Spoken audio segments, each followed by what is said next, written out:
पिछले साल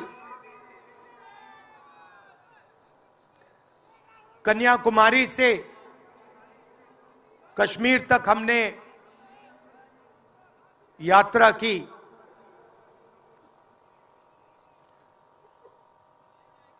यात्रा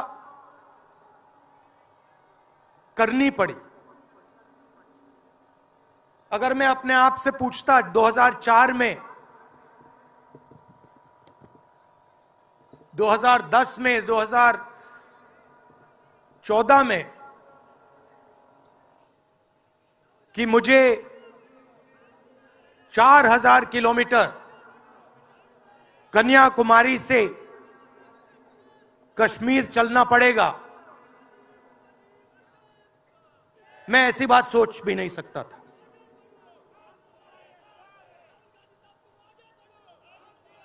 ये यात्रा, शांत हो जाएं, ये यात्रा हमें क्यों करनी पड़ी? क्योंकि देश का जो कम्युनिकेशन का सिस्टम है, चाहे वो मीडिया हो, सोशल मीडिया हो, वो आज देश के हाथ में नहीं है। जनता के जो मुद्दे हैं, बेरोजगारी, हिंसा, नफरत, महंगाई, किसानों के मुद्दे, अग्निवीर के मुद्दे, जवानों के मुद्दे, वो मुद्दे आपको मीडिया में नहीं दिखाई देंगे। तो हमने ये यात्रा करनी पड़ी क्योंकि और कोई चारा नहीं था। देश के ध्यान को पकड़ने के लिए विपक्ष को 4000 किलोमीटर, और सिर्फ राहुल गांधी नहीं चला, यह गलतफहमी में मत रहिए कि ये राहुल गांधी चला है। सब पार्टियों के, सब विपक्ष के पार्टियों के लोग चले, सब नेता आए, हिंदुस्तान का पूरा विपक्ष इन यात्राओं में शामिल हुआ। शरद पवार जी आए, उद्धव जी आए, तेजस्वी आए।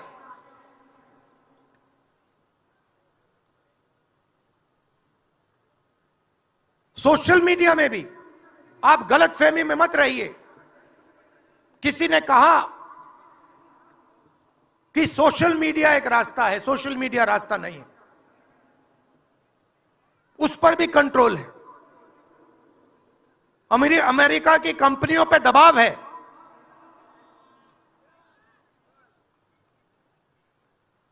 तो काफी डिस्कशन होता है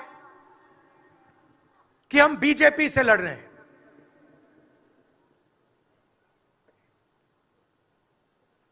लोग सोचते हैं कि हम सब एक राजनीतिक दल के खिलाफ लड़ रहे हैं। देश भी सोचता है कि ये जो नेता स्टेज पे बैठे हैं, अलग अलग पॉलिटिकल पार्टीज से हैं, ये एक राजनीतिक पार्टी से लड़ रहे हैं। ये सच नहीं है, ये गलत है। हम राजनीतिक पार्टी से नहीं लड़ रहे हैं और ये समझने की जरूरत है। हिंदुस्तान के युवाओं को यह बात समझनी होगी। कोई और कहता है ये सब लोग एक व्यक्ति के खिलाफ लड़ रहे हैं, नरेंद्र मोदी के खिलाफ लड़ रहे हैं। नहीं, हम एक व्यक्ति के खिलाफ भी नहीं लड़ रहे हैं। ना हम बीजेपी के खिलाफ लड़ रहे हैं, ना हम एक व्यक्ति के खिलाफ लड़ रहे हैं। एक व्यक्ति को चेहरा बनाकर ऊपर डाल रखा है।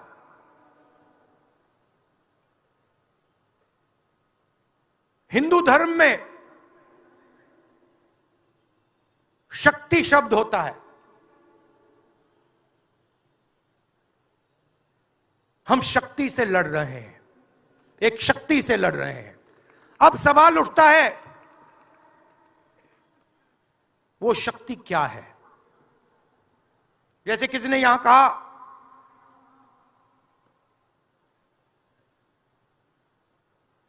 राजा की आत्मा ईवीएम में है। सही है, सही है। राजा की आत्मा ईवीएम में है।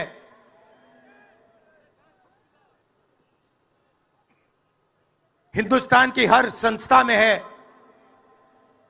ईडी में है, सीबीआई में है, इनकम टैक्स डिपार्टमेंट में है। एक वरिष्ठ नेता, नाम नहीं लेना चाहता हूं, इसी प्रदेश के एक वरिष्ठ नेता कांग्रेस पार्टी को छोड़ते हैं और रो के कहते हैं, मेरी मां से रो के कहते हैं कि सोनिया जी, मुझे शर्म आ रही है, मेरे में इन लोगों से, इस शक्ति से लड़ने की हिम्मत नहीं है, मैं जेल नहीं जाना चाहता हूं। और ये एक नहीं है, ऐसे हजारों लोग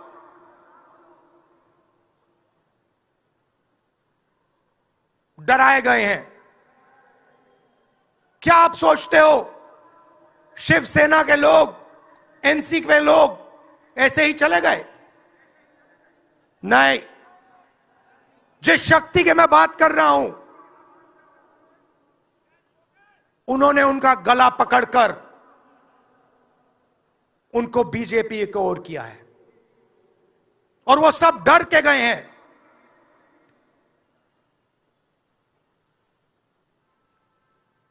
चार 4,000 किलोमीटर चला, उसके बाद 6,000 किलोमीटर मणिपुर से महाराष्ट्र, मुंबई, धारावी।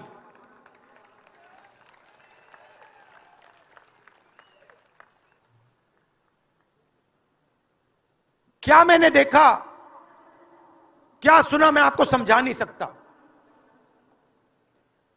शब्दों में नहीं बता सकता मैं आपको। बोल रहा हूं तो बात याद आई, मेरे पास एक युवा आता है, जीप पर कूदता है, सिक्योरिटी वाले उसको मारते हैं, दबाकर मारते हैं, तब भी वो आता है, हाथ पकड़ता है, आंख में आंसू, मुझे कहता है, राहुल जी, मैंने 3 साल हर रोज सुबह रनिंग की, पुलअप्स की, पुशअप की, दंड बैठक, सब कुछ मैंने किया। मेरे दिल में देशभक्ति थी। मैं चाहता था कि मैं लद्दाख में जाकर, ठंड में जाकर, ठंड में कांपूं, देश के दुश्मनों के सामने कांपूं, और एक दिन अगर मौका बने तो उनकी गोली भी खाऊं। यह मैंने सोचा था। राहुल जी, अग्निवीर लागू कर दिया। मेरे देश ने मुझे धोखा दिया है। नहीं, तुम्हारे देश ने तुम्हें धोखा नहीं दिया, तुम्हारी सेना ने तुम्हें धोखा नहीं दिया, उसी शक्ति ने तुम्हें धोखा दिया है। नरेंद्र मोदी भाइयों और बहनों सिर्फ मास्क है, मुखौटा है। जैसे ये बॉलीवुड के एक्टर हैं, उनको रोल दिया गया है। कि भैया आज सुबह आपको यह करना है, कल आपको यह बोलना है, परसों आप यह करोगे, सुबह उठ के समुद्र के नीचे जाओ, चलो सी प्लेन में उड़ो। 56 इंच की छाती नहीं है, खोखला व्यक्ति है।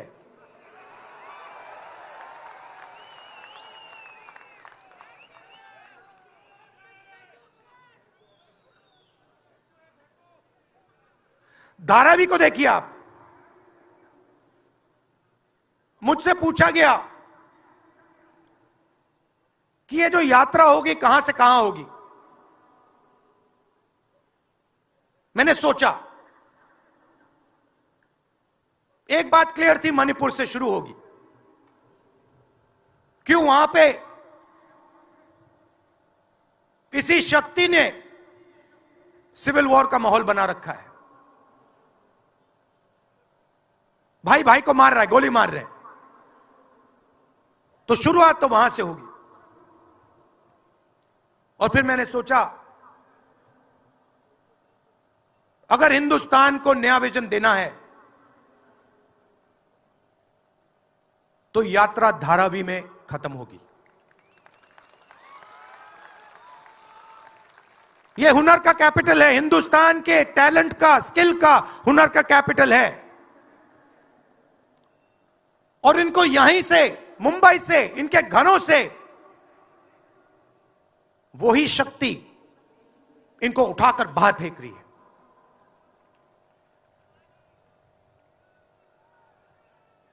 एक साथ मिलकर वही शक्ति इन लोगों की जिंदगी बर्बाद करने में लगी हुई है।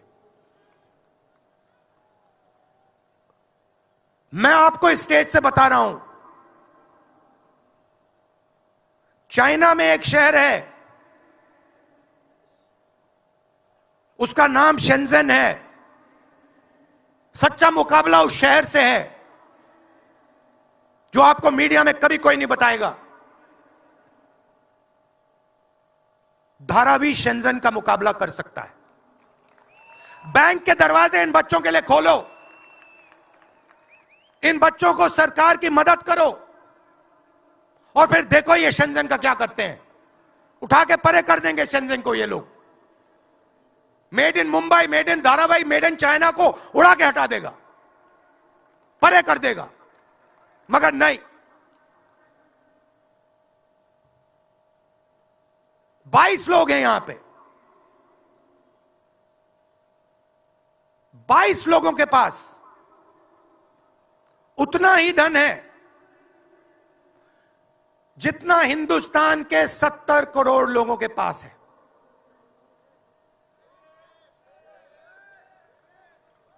हिंदुस्तान में इंटरनेशनल एयरपोर्ट खुलवाने के लिए साल लग जाते हैं। 10 दिन में शादी के लिए इंटरनेशनल एयरपोर्ट खुल जाता है। वो ठीक है, कोई बड़ी बात नहीं है। अगर 10 दिन में शादी के लिए खुल जाता है, वो ठीक है, करना है करो। मगर बाकी हिंदुस्तान में भी तो खोलो, बाकी प्रदेशों में खोलो। इन्होंने क्या गलती की है?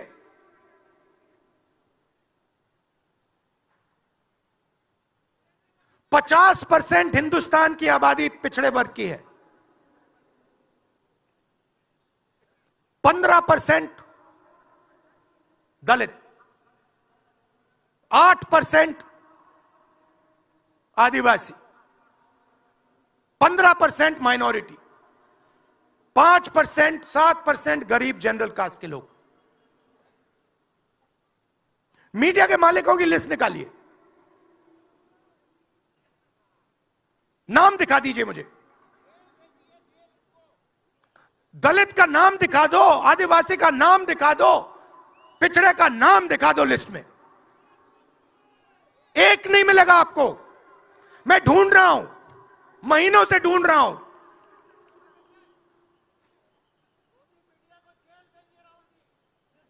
इनकी गलती नहीं है बेचारों की। जैसे मोदी जी मुखौटे हैं, जैसे उनका रिमोट कंट्रोल इनका भी है।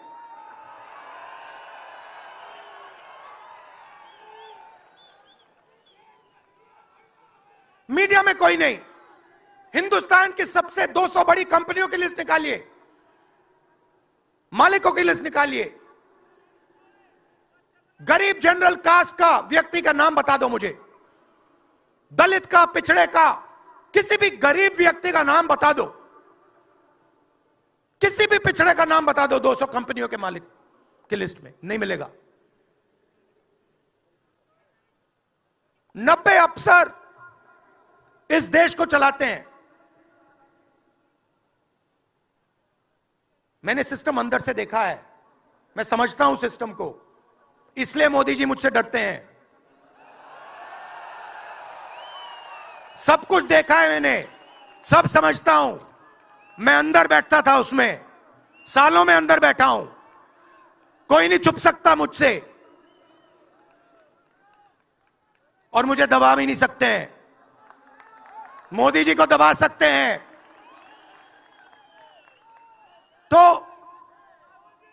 90 लोग हैं,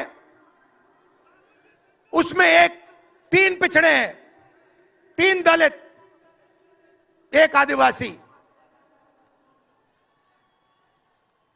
फर्स्ट जनरेशन गरीब जनरल कास्ट का मुझे दिखा दो, उसमें 1 नहीं मिलेगा। बजट में 100 रुपए खर्च होते हैं,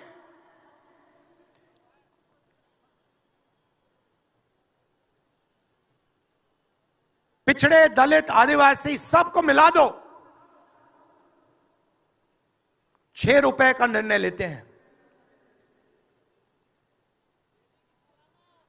पॉलिसी कहां बनती है? पॉलिसी ये 90 लोग बनाते हैं, उसमें 200-300 और जोड़ दो,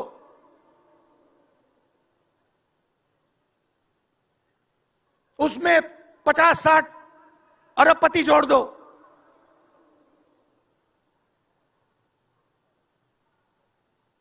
ये है सच्ची शक्ति जो हिंदुस्तान को चला रहा है।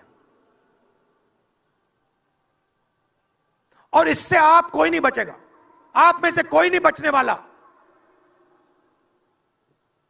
यहां किसी ने ईवीएम की बात की, मैं आपको बता रहा हूं, ईवीएम के बिना नरेंद्र मोदी चुनाव नहीं जीत सकता है। इलेक्शन कमीशन से हमने कहा कि एक काम कीजिए, विपक्ष की पार्टी को ये मशीनें दिखा दीजिए, खोल के हमें दिखा दीजिए ये कैसे चलती हैं, हमारे एक्सपर्ट्स को दिखा दीजिए। इलेक्शन कमीशन नहीं दिखाता। फिर हमने कहा देखिए, इसमें से कागज निकलता है, वोट मशीन में नहीं है, वोट कागज में है। ठीक है, आप मशीन चलाइए, मगर कागज की भी गिनती कर दीजिए। इलेक्शन कमीशन कहता है नहीं, कागज की गिनती नहीं होगी। क्यों नहीं होगी? कैसे नहीं होगी? सिस्टम नहीं चाहता कि ईवीएम की गिनती हो जाए। क्यों? क्योंकि यह सिस्टम आपके धन को चोरी करने का सिस्टम है। ये आप लोग जीएसटी देते हो, उतनी ही जीएसटी देते हो जितना अदानी देता है। 18% शर्ट पे देते हो, उतनी वो देता है। उसकी आमदनी लाखों करोड़ रुपए, आपकी 50,000 रुपए। और फिर देखो पैसा कहां जाता है। कोई भी स्कीम देख लो, फसल बीमा योजना देखो, 35,000 करोड़ रुपए 16 कंपनियों को जाता है। उसमें आपको एक दलित नहीं मिलेगा, एक पिछड़ा नहीं मिलेगा, एक गरीब नहीं मिलेगा। कानून ये 90 लोग बनाते हैं। पैसा जाता है 16 कंपनियों में। और जब हमारे किसान कहते हैं ओला गिर गया, बारिश हो गई, बर्बाद हो गए, वो कहते हैं भैया नहीं, तुम्हें मुआवजा नहीं मिलेगा, ये तुम्हारा है ही नहीं, तुम्हें कैसे मिलेगा, मर जाओ जाके। नरेंद्र मोदी जी का काम आपके ध्यान को भटकाने का है।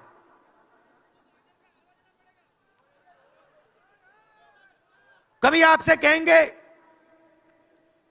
देखो देखो चाइना की ओर देखो, पाकिस्तान की ओर देखो, कभी मोबाइल फोन की लाइट ऑन कर देंगे, थाली बजाओ,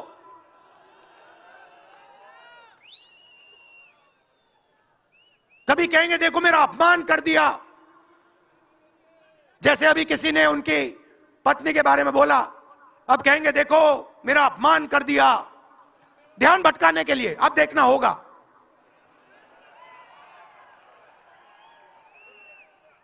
मगर यात्रा में यह सब साफ दिख जाता है, दर्द दिख जाता है, दुख दिख जाता है।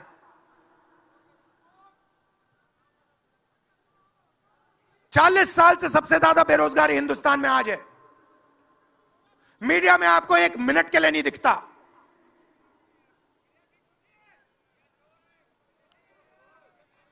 मोबाइल फोन आप देखते हो, चाइना का मोबाइल फोन, शर्ट खरीदते हो, चाइना की शर्ट, जूते खरीदते हो, चाइना के जूते। चाइना के युवा को फायदा हो रहा है, और किसको फायदा हो रहा है? और किसको फायदा हो रहा है? यह आपने कभी पूछा अपने आप से? जब चाइना का यहां माल बिकता है, सिर्फ चाइना को फायदा नहीं होता, हिंदुस्तान के अरबपतियों को भी फायदा होता है भाई और बहनों। इसलिए धारावी को कभी उठने नहीं देंगे। इसलिए धारावी को यह सरकार कभी सपोर्ट नहीं दे सकती।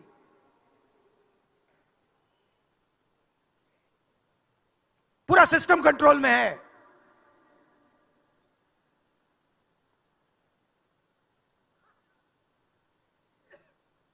जब इनकी पहले सरकार आई, मैं आपको दिल की बात बताता हूं, पहले इनकी सरकार आई, अरुण जेटली मेरे पास आते हैं, कमरे में बैठते हैं और मुझे कहते हैं राहुल, ये जो लैंड एक्विजिशन का मामला है,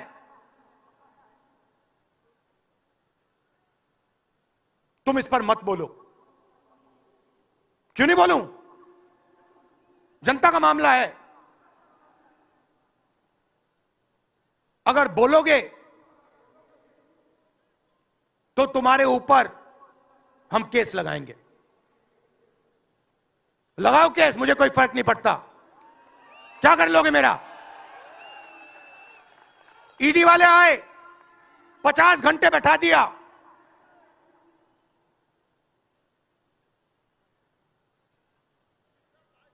अंत में पता है क्या बोलता है ईडी का अफसर? मुझे पता है क्या बोलता है? कहता है राहुल जी, आप किसी से नहीं डरते हो, आप नरेंद्र मोदी को हरा सकते हो।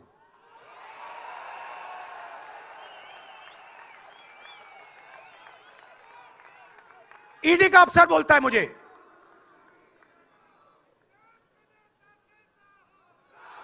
मगर मैं राहुल गांधी नहीं हूं। आप यह मत सोचो कि मैं राहुल गांधी हूं। आप यह मत सोचो कि उद्धव ठाकरे हैं। यह नहीं है, यह हिंदुस्तान की आवाज है। आप देखिए, हर प्रदेश से यहां लोग बैठे हैं, हर व्यक्ति ने अपनी यहां बात रखी। स्टालिन जी ने अपनी बात रखी,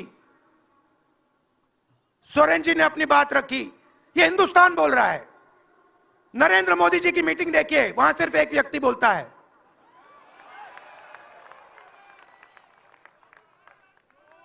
गडकरी जी परे हो जाते हैं, माला के बाहर निकाल देते हैं उनको। इसलिए हमने इसको इंडिया गठबंधन नाम दिया है। यह हिंदुस्तान की रक्षा कर रहा है। ये सब लोग डरे नहीं हैं। ये सब लोग उसी सिस्टम का मुकाबला कर रहे हैं। आज नरेंद्र मोदी के पास भ्रष्टाचार की मोनोपोली है।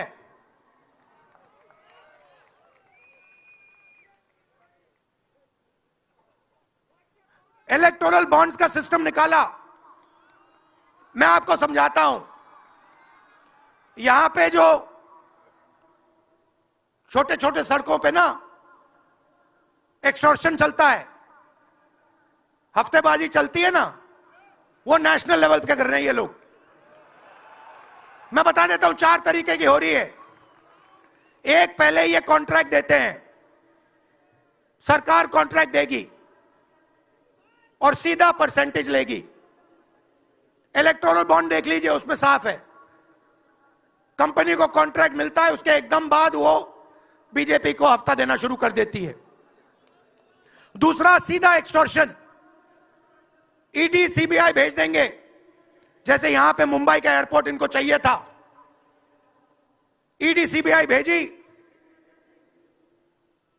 एयरपोर्ट किसी और को पकड़ा दिया, सीधा एक्सटॉर्शन। तीसरा, शेल कंपनी, जैसे यहां भी किसी ने कहा, अंबेडकर जी ने कहा, कंपनी की प्रॉफिट ही नहीं है और उससे ज्यादा पैसा वो बीजेपी को दे रही है। और चौथा, कॉन्ट्रैक्ट देने के पहले पैसा दो, कॉन्ट्रैक्ट लो। देखिए, मैं आपको एक बात कहता हूं, यहां मुंबई में किसी भी गुंडे को आप सीबीआई, ईडी और इनकम टैक्स पकड़ा दो, ठीक है, वो हो रहा है, वो ही हो रहा है। एक व्यक्ति ने इनको पकड़ रखा है, उनके पीछे एक और शक्ति है, वो कह रही है भैया आप देखो हमें ये एयरपोर्ट चाहिए। आपका एयरपोर्ट मुंबई का एयरपोर्ट है ना, आपने तो देखा, सीबीआई की इंक्वायरी हुई और उसके एकदम बाद मुंबई एयरपोर्ट अदानी जी को मिल गया। तो मैं आपसे कह रहा हूं कि इससे आपका नुकसान हो रहा है। नोटबंदी की, जीएसटी लागू की, जो हिंदुस्तान का रोजगार का सिस्टम था उसको खत्म कर दिया। चाहते हैं कि यहां सिर्फ 20-25 कंपनियों का राज हो। चाहते हैं कि ये जब छोटा धंधा चलाते हैं, सब्जी बेचते हैं, छोटे छोटे दुकानें चलाते हैं, चाहते हैं कि ये सब खत्म हो जाए और एक के बाद एक इनको खत्म कर रहे हैं। स्मॉल और मीडियम मैन्युफैक्चरिंग जो है उसको सबको खत्म कर रहे हैं। यही लोग तो चाइना का मुकाबला कर सकते हैं। जो स्मॉल और मीडियम इंडस्ट्री है वही तो चाइना का मुकाबला करेगी, वही तो देश को रोजगार देगी। उस नींव को उड़ा रहे हैं। और आपको खड़ा होना पड़ेगा। आपके बिना काम नहीं बनने वाला। आप हो भारत माता, आप सब भारत माता हो और आपकी जिम्मेदारी बनती है, हमारी जिम्मेदारी है, मगर देश के युवाओं की भी जिम्मेदारी बनती है।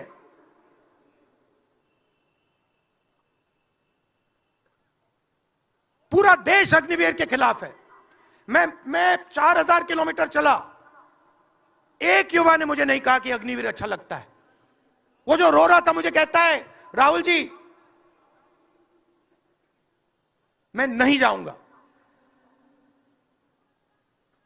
मैं नहीं जाऊंगा, मैं अग्निवीर नहीं बनूंगा। और फिर मुझे कहता है राहुल जी जहां पे पहले हम दौड़ने जाते थे वो सब खाली पड़ा है। यात्राओं से मुझे बहुत सीखने को मिला। दर्द भी हुआ, चोट भी लगी,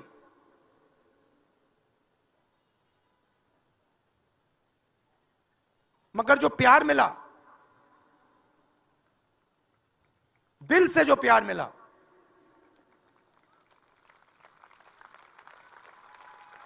वो उसका कोई मुकाबला ही नहीं है। मैं बता ही नहीं, समझा नहीं सकता आपको। और जो भी आप मुझसे करवाना चाहो, जहां भी आप मुझे बुलाना चाहो, मैं आपके लिए और इस देश के लिए हाजिर हूं।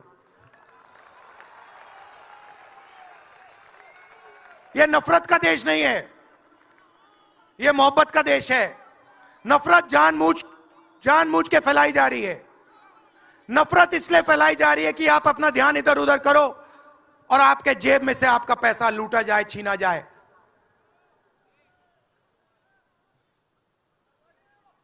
तो नफरत को नहीं फैलने दो। जैसे यात्रा से मैसेज निकला, हिंदुस्तान के दिल से मैसेज निकला, नफरत के बाजार में मोहब्बत की दुकान खोलो। यह हमारे सब महापुरुषों ने कहा है। गांधी जी ने कहा, बुद्ध भगवान ने कहा, राम जी ने कहा, यही कहा। अगर राम का, बुद्धा का एक ही मैसेज है, नफरत के बाजार में मोहब्बत की दुकान खोलो। धन्यवाद।